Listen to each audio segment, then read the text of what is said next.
I put a gun right up to my cheating wife's lover's Johnson and found out everything I wanted to know. The bastard had the nerve to smirk, taking a slow, final drag from his cigar like this was just another night for him. Like he hadn't just shattered my world. "You bastard," I snarled, gripping the handle tighter.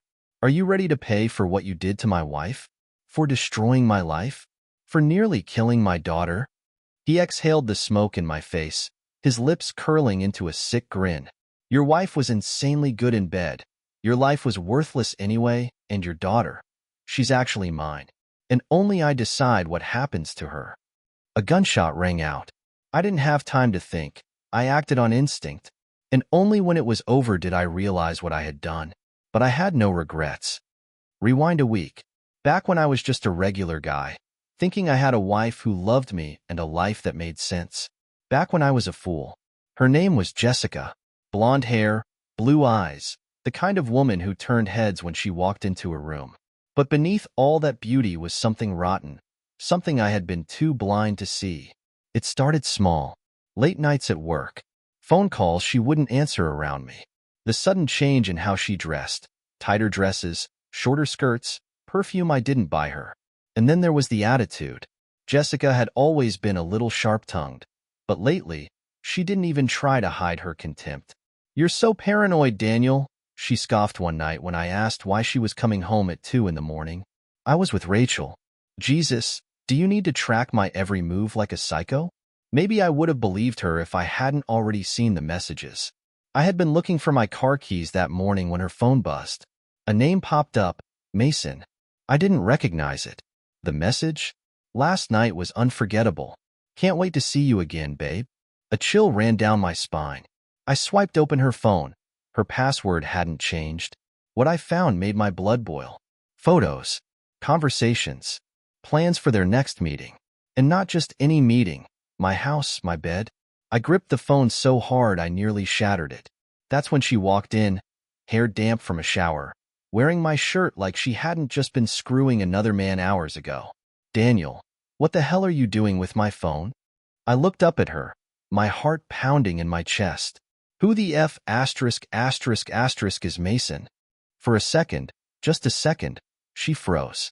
It was barely noticeable, but I caught it. The flicker of panic in her eyes before she masked it with that usual arrogance. "Mason? He's just a friend."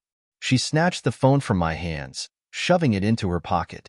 "Jesus, you're such an insecure little boy. No wonder I—" She cut herself off, but I heard it. "No wonder I—" "What? No wonder you what, Jessica?" My voice was low, dangerous. She rolled her eyes. "No wonder I don't want to be around you anymore. You're suffocating." Suffocating. That was the moment I knew. The moment everything I had ignored, every red flag I had pushed aside, finally came crashing down. Jessica wasn't just cheating. She didn't even respect me. And Mason?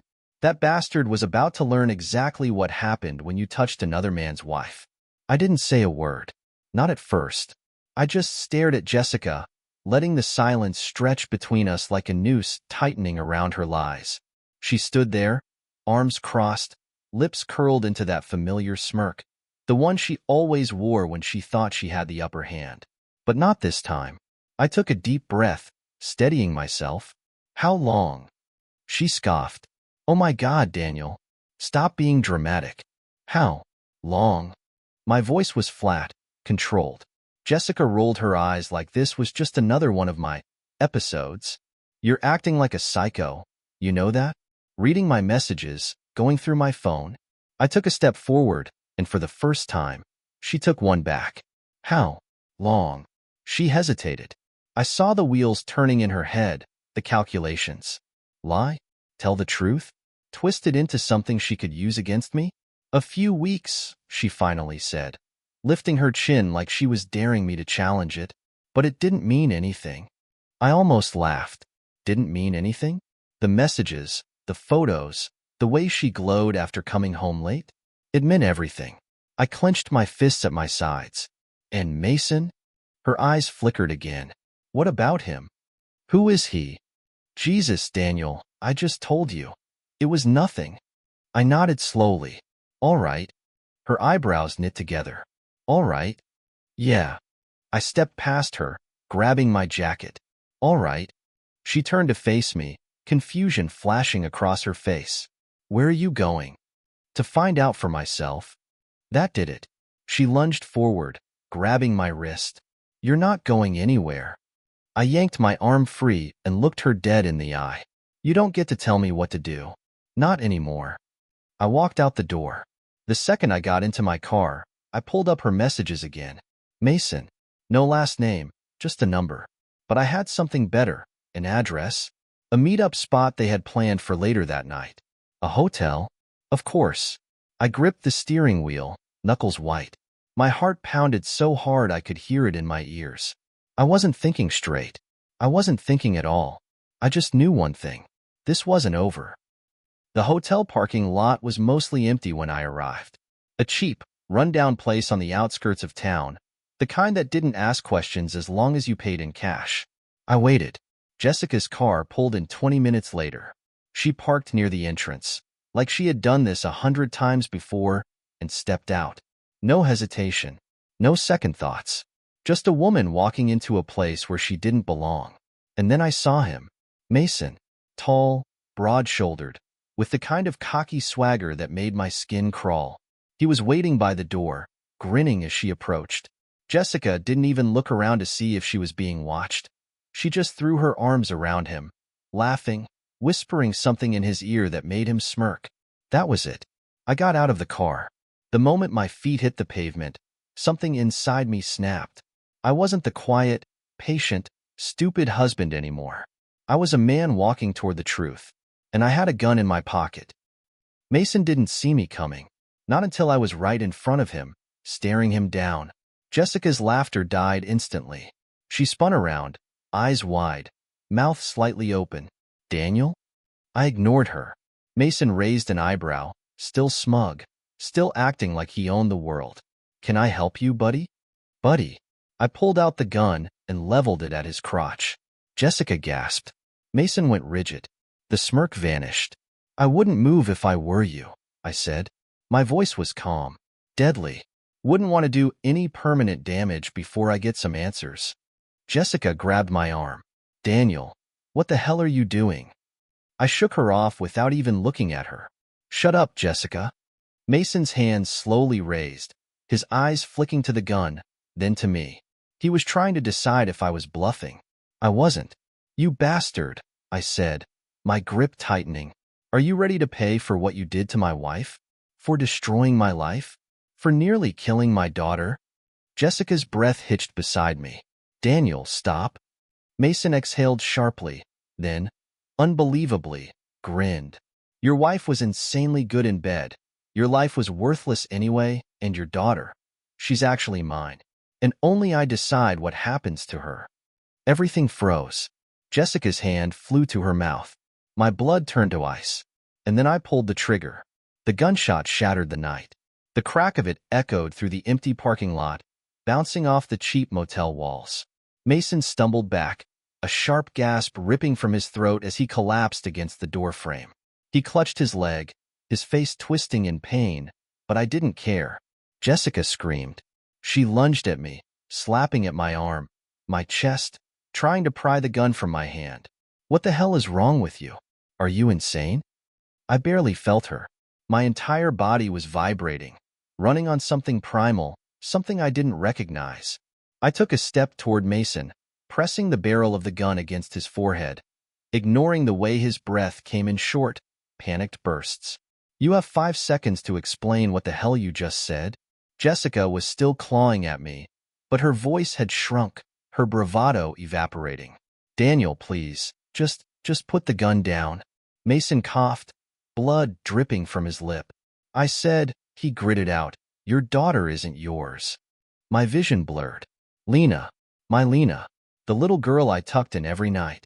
The one who had my eyes, my smile. The one who ran into my arms after school, who looked up to me like I was the safest place in the world. I couldn't breathe. Jessica was crying now, sobbing, shaking her head. He's lying. He's trying to get in your head. Mason grinned despite the pain, his teeth red with blood. Am I? Something in Jessica's face flickered. Just for a second. Just enough. I felt something inside me break. I turned to her, my hands shaking, my entire body shaking. Tell me the truth. She sniffled, took a step back. I don't. Tell me the truth. Jessica crumbled. She covered her face, shoulders shaking. I don't know, she whispered. I blinked. What? Her fingers curled into fists. I don't know if she's yours or not. The air was sucked from my lungs. She looked up at me, her mascara streaked, her lip trembling. It was just one time, Daniel. A long time ago. Before I knew I was pregnant. I wanted to throw up. One time. One time was all it took to erase everything I thought I knew about my life. One time was all it took to turn my daughter into a question mark. Mason laughed, and something inside me snapped all over again. I grabbed his collar and slammed him against the doorframe, pressing the gun into his ribs. You think this is funny? I growled. You think ruining my life is a joke? His lips curled. I think you're weak. I hit him. Hard. My knuckles cracked against his jaw, sending his head snapping to the side. Jessica shrieked. Daniel, stop. Stop it. I didn't. I punched him again and again. My fist met flesh, met bone, met the disgusting smirk that had haunted my nightmares since the second I discovered their affair. By the time I stopped, Mason was barely conscious. Blood pooled beneath his nose, his eye was swelling shut, and his breath came in ragged gasps. But I still wasn't satisfied. I turned back to Jessica, who was pressed against the wall, eyes wide with horror. You lied to me, I whispered. Her lip trembled. You lied to me, I repeated, louder this time. For years. Tears streamed down her face. I didn't mean for this to happen. I laughed. A cold, hollow sound. You didn't mean to sleep with him? You didn't mean to get pregnant by him? I don't know if she's his, she screamed. I don't know. Silence. My head was pounding. My hands were still shaking. And then, all at once, it hit me. I was wasting my breath. Jessica was never going to take responsibility. She was never going to tell me the truth. Not really. She would keep spinning her lies, twisting her words, trying to manipulate me like she always had. And I was done. I stepped back, exhaling through my nose. Jessica swallowed hard. What are you doing? I stared at her. At the woman I had loved. At the woman who had destroyed me. And then I pocketed the gun, turned around, and walked away. Jessica chased after me, grabbing my arm. Wait, where are you going? I ripped myself from her grasp. Away from you. She looked panicked now. Daniel, don't be like this. We can fix this. We can figure things out. I almost laughed. Fix this? Fix what? The years of lies? The betrayal? The fact that I had no idea if my own daughter was mine? I shook my head. We're done. Jessica's face crumpled. You don't mean that. I didn't respond. I got in my car, and as I pulled out of that parking lot, leaving behind the shattered remains of my life, I realized something. I didn't feel angry anymore. I didn't feel sad. I just felt free. The road stretched endlessly ahead, headlights cutting through the thick darkness. My hands were still trembling on the wheel, but my mind was eerily quiet. No screaming, no accusations, no questions, just silence. Jessica's sobs still echoed in my ears, but they felt distant now, like a memory of something that had happened to someone else. I had spent years believing her lies, twisting myself into knots to make our marriage work, convincing myself that I was enough, that our love was enough. But love didn't mean a damn thing if it was built on a foundation of deception. My phone buzzed on the passenger seat. Jessica's name lit up the screen. I didn't answer. A few minutes later, another buzz, then another. Text after text, flooding in. Daniel, please. We need to talk. Asterisk asterisk. Come home. We can work through this. Asterisk asterisk. I love you.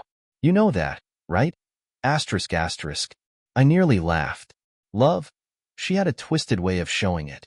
I pulled into an empty gas station, my knuckles white against the steering wheel. The world outside was still, the only sound the faint hum of the neon sign flickering overhead. I stared at my reflection in the rearview mirror, barely recognizing the man looking back. Eyes bloodshot, jaw clenched, face lined with exhaustion. I had aged years in a single night. I picked up my phone. My thumb hovered over her messages before I swiped them away. I had nothing left to say. Instead, I opened my contacts and scrolled down. Stopped on one name. Ethan, my best friend. The guy who had been warning me for months.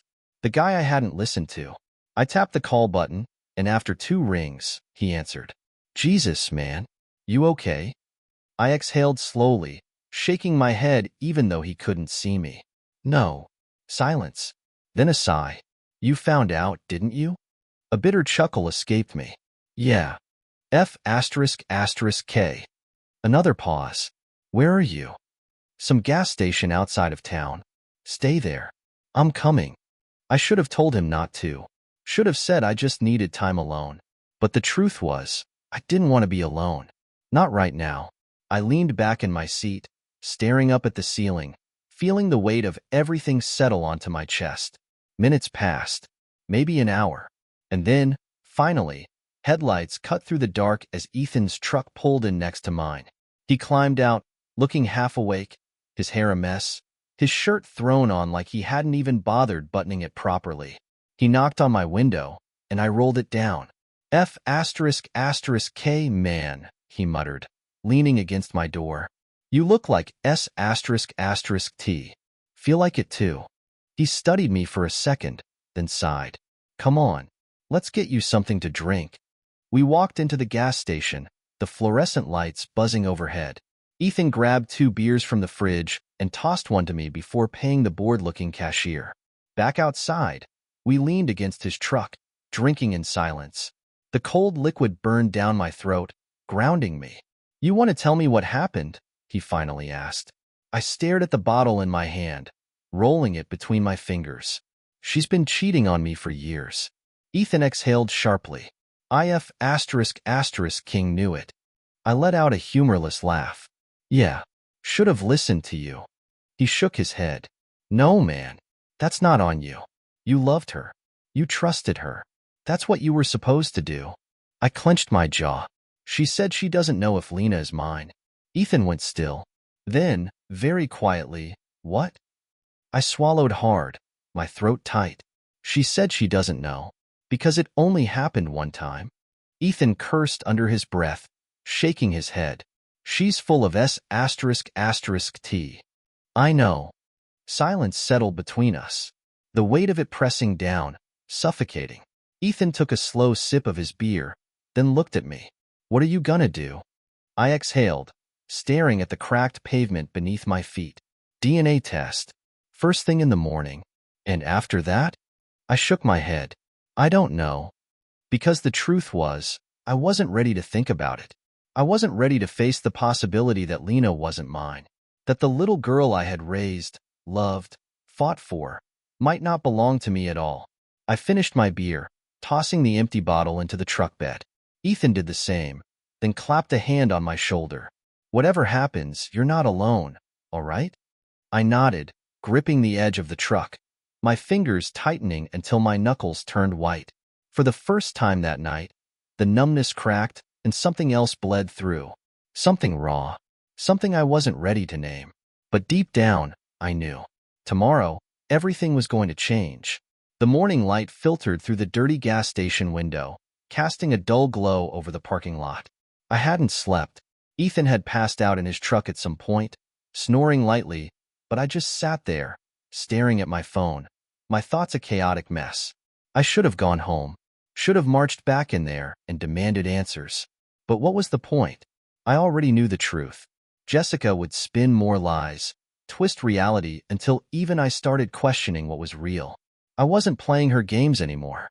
By the time Ethan stirred awake, rubbing his eyes and groaning, I had already made up my mind. DNA test, I muttered, more to myself than to him. He blinked at me, still half asleep. Huh. I need to know. I need to be sure. Ethan sat up, stretching his arms before looking at me with something that resembled pity. You sure you want to do that? What if? I don't care. My voice came out sharper than I intended. I took a deep breath, trying to steady myself. I just need the truth. Ethan nodded slowly. All right, I'll go with you. We drove in silence, stopping at a clinic that did same-day paternity testing. The receptionist barely glanced at me as she handed me the forms. My hands shook as I signed my name, as I listed Lena's. When they took the samples, just a simple cheek swab, I felt like I was betraying her. She was only 5. She didn't deserve this. Jessica texted me while I was still sitting in the waiting area. Daniel, where are you? Please come home. Let's talk. Asterisk asterisk. I ignored it. 2 hours later, the results were in. The envelope felt like it weighed 100 pounds in my hands. My stomach churned as I tore it open, my eyes scanning the paper. My vision blurred for a second. Then, I saw the words. Probability of paternity, 99.9%. Lena was mine. I let out a breath I didn't realize I had been holding, my body sagging against the chair. Ethan leaned over, reading the result. Jesus, at least there's that. At least. But it didn't change the fact that Jessica had still betrayed me, had still lied to my face, had still torn our family apart. I clenched my jaw, shoving the paper into my pocket. Let's go. When I pulled up to the house, Jessica was already waiting outside. She looked like she hadn't slept either. Her hair was a mess, makeup smeared, eyes red from crying.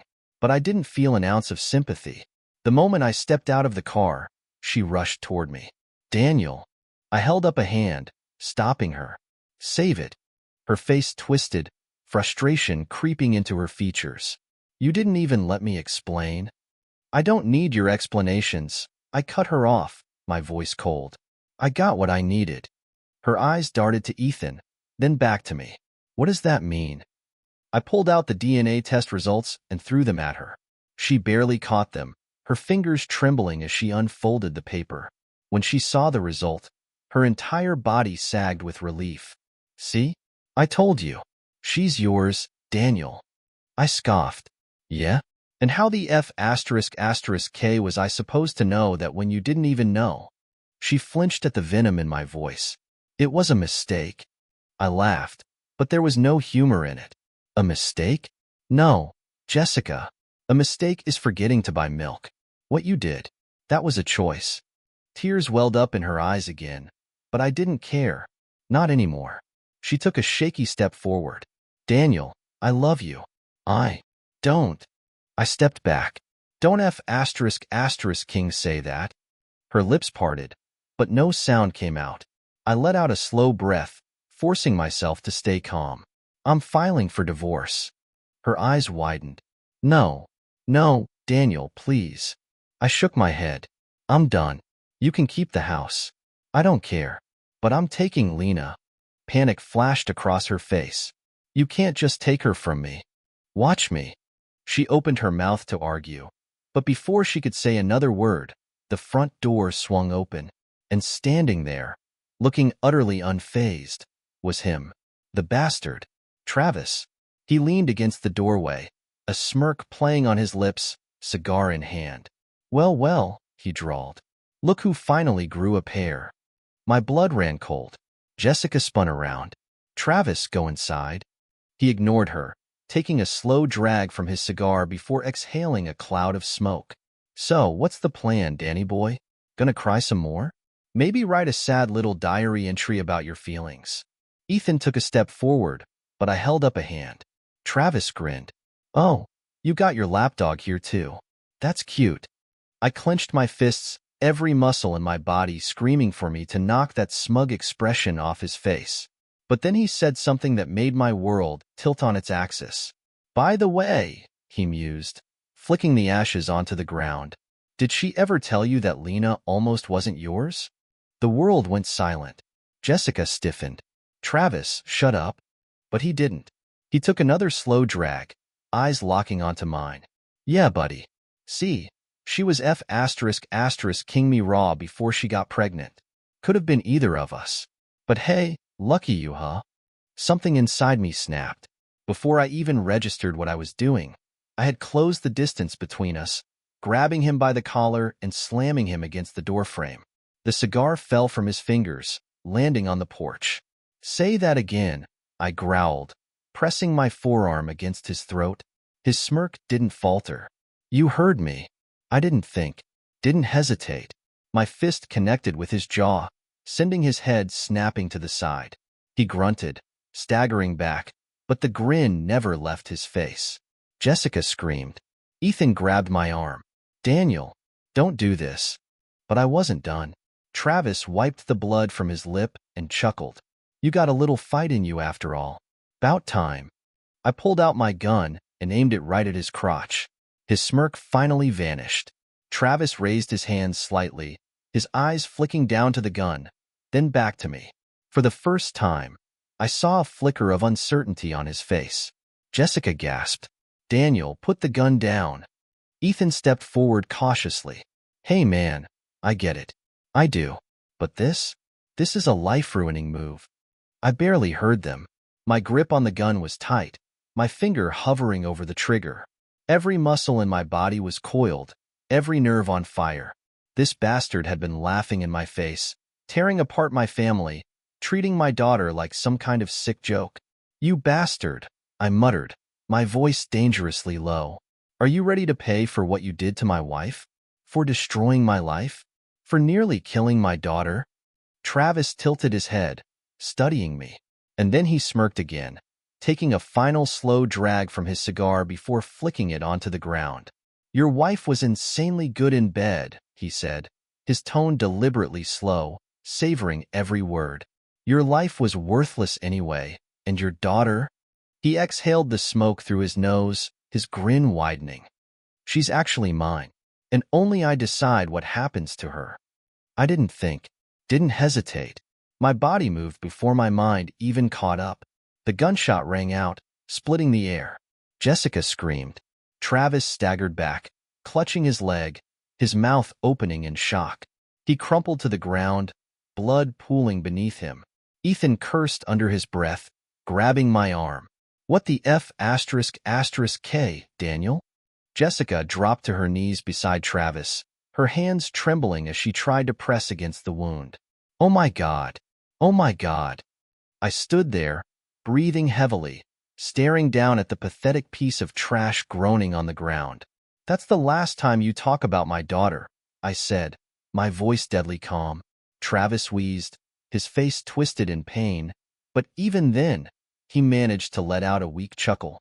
You're F***king insane. I stepped closer, pressing the barrel of the gun against his forehead. Say that again. He swallowed hard, the bravado in his eyes dimming.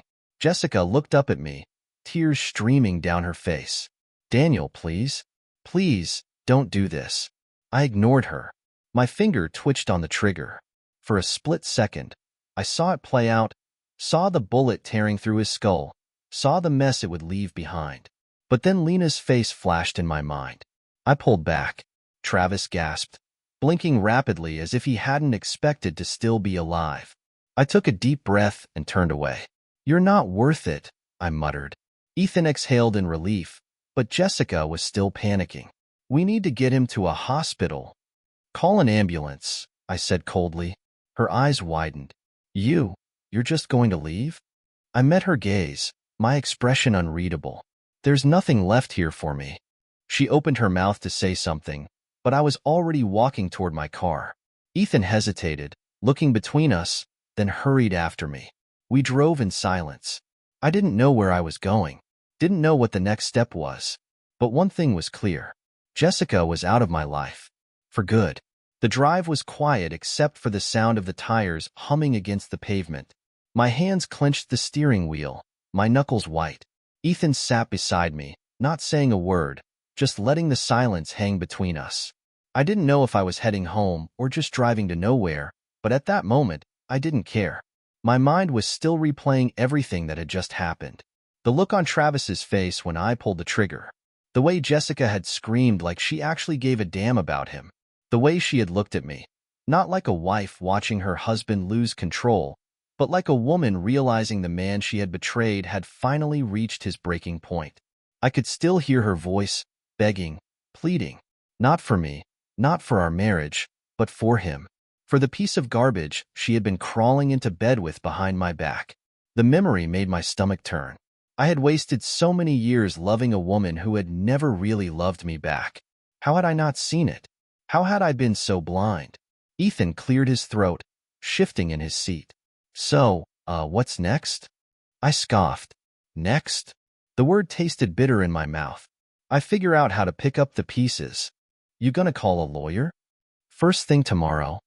I tightened my grip on the wheel. This marriage is dead. It probably has been for a long time. I just didn't want to admit it. Ethan let out a slow breath. Yeah, man. I get it. I didn't know if he really did. Unless you had been there. Unless you had watched the person you loved betray you with a smug, arrogant prick who thought he could take everything from you. You didn't really get it. But at least Ethan wasn't spewing some bull's **T about how I should have talked things out or gone to counseling. There was nothing left to save. The weight of everything was starting to sink in. The anger hadn't faded, but now it was settling into something heavier. Exhaustion. Betrayal. The realization that my life had just taken a turn I couldn't undo. We pulled up to my house, and for a moment, I just sat there, staring at the porch. It looked the same as it always had, like nothing had changed, but everything had. I finally exhaled and stepped out. Ethan followed, watching me carefully.